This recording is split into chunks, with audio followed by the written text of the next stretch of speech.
Thanks for joining me today. This is Sweet Talk Live, I guess. Today, I'm going to show you how to make one of my favorite cakes, and that cake is made from graham crackers. I love it. I use it all the time, and I'm making it for my work Christmas party.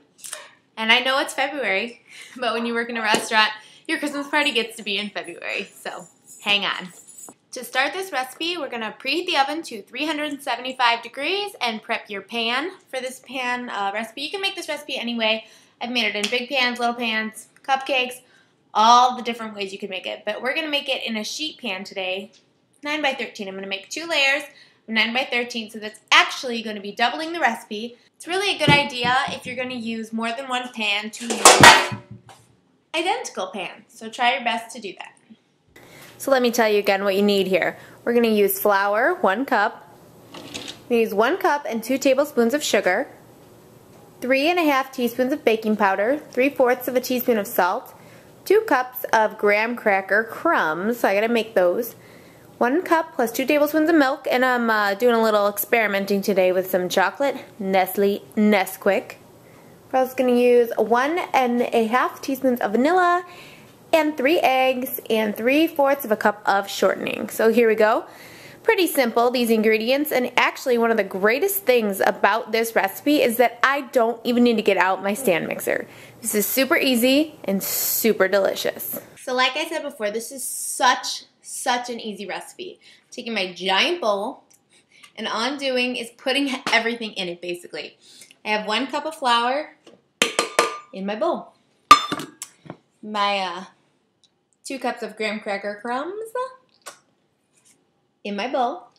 Then I have to add 1 cup and 2 tablespoons of sugar. Now, I didn't make this recipe up, so I don't know why it's such a weird measurement. Like, here's a half cup and my full cup, and then 2 tablespoons. I don't know why, but I know it's delicious, so I'm not going to tell it it's wrong. So you're going to put that in there, and then we also have the 3½ teaspoons of baking powder. Now, baking powder and baking soda are 2 different things, people. They do very similar things, but they are different, and there's a reason for each of them. Sometimes there's a reason for both of them. But for this, we're just doing 3½ teaspoons of baking powder. So basically, just whatever the recipe calls for, do what they ask. Any recipe I've ever created, I've at least taken hints from other recipes on how to do something. So I've never really said, baking powder versus baking soda, but I'm sure you could find it somewhere. Alton Brown is a good person to research for something like that. So I'm going to do 3/4 of a teaspoon of salt. Got to put it in there. And there's your dry ingredients. I mean, and it's all, again, like I said, in here. We already added the crumbs.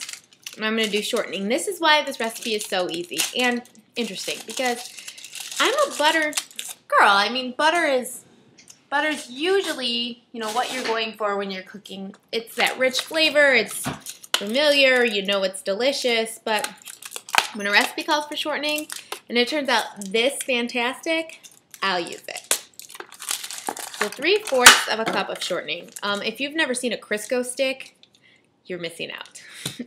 Because with a Crisco stick, all I have to do is figure out where the 3/4 area is, slice it basically, and dump it in, and try not to miss the bowl.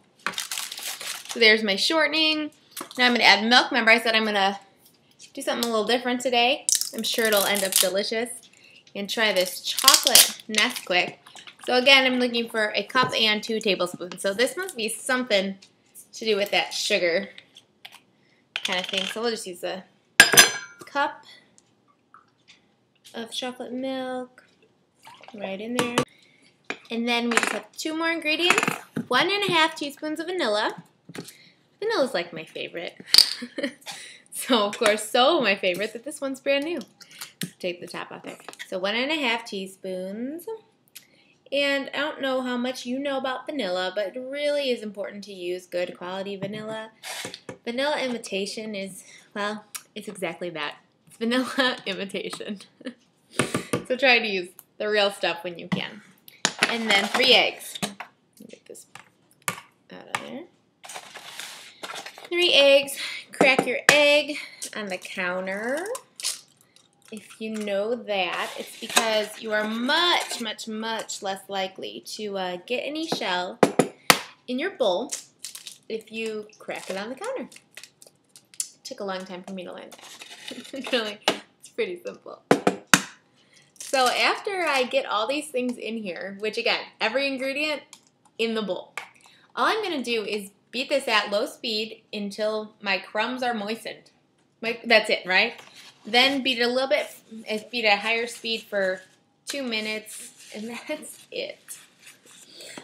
Another reason why it's my favorite go-to cake. And that's about it. I mean, I told you before to prep your pan, and I didn't really explain what that means is either grease and flour it, kind of old school, or new school, Pam spray and parchment paper. I love parchment paper. It makes life easier. You know, it's a little more expensive than flour and butter, but, well, it saves about an hour in the cleaning process. So once your batter looks fabulous like this, all you're going to do is dump that batter into your prepped pan. And we're going to bake it for 35 to 40 minutes.